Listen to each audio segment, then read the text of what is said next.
Mukha mo, tuter na. Tulak ka ng tulak, hindi na ka, halatang poser ka. Diba? Panis. Hindi sapat sa akin tong parking, baka pwedeng dagdagan kahit tuper pa. Takina kasi pinto, ulol. Pauso mo, sakit sa ulo, dapat dito i-headbutt. Kung wala sana yung parking mo, walang lunin na setup. Laman ng utak mo, lechon, calamares, may sushi pa. Laman ng utak mo, rebellion, Trillanes nung nagkudita, kaya ka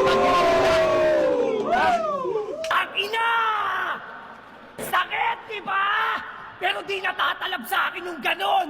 Kahit talikuran ako ng mundo, wala akong pake, ibabadibag kita ngayon.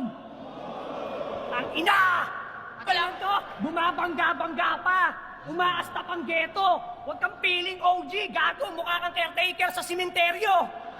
Isa ang ampaw, butaw at makatang bano. Sana lang wag niya akong daanin sa tangkad, baka hindi ko matansya to. Ang laki-laki mong tao, wala kang silbi. Tingin nyo mamamama ako? Para alam palpak na dermatologist, hinding-hindi ako magpapabata sa'yo.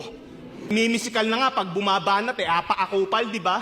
Tapang-tapangan lang yan. Kunwari walang habas kung magsiga, pero pag pinalagan mo na yung angas, umiiyak agad ang putang ina. Gusto mong maipagbardagulan? Yan ba yung gusto mong tagpo? Nakipagbakbakan na ako sa buhangin, ano pang silbi ng hampas lupang to? Sisigaw-sigawan mo ako sa tenga? Sige lang, subukan mo, dahil pag inatakay ako ngayon ng PTSD, ang magpa-flashback buhay mo! Ano, lip cram? Bias mo sa isa buhay tong tatanga-tangang to? 3GS, yun ay inambag nyo na barats. Napakawak nyo. Ba't nyo ba to sinusulatan, ha? Kasi baka magtampo? Baka maubusan kayo niyan pag kayo na talaga yung kaharap ko. Analogy na lang. Analogy. Kung sa battle rap na nga lang, kailangan pa tong tulungan, tingin nyo uubra tong hayop na to kapag one-on-one na yung suntukan? At sino taga-motos dito? Taas kamay. Taas kamay!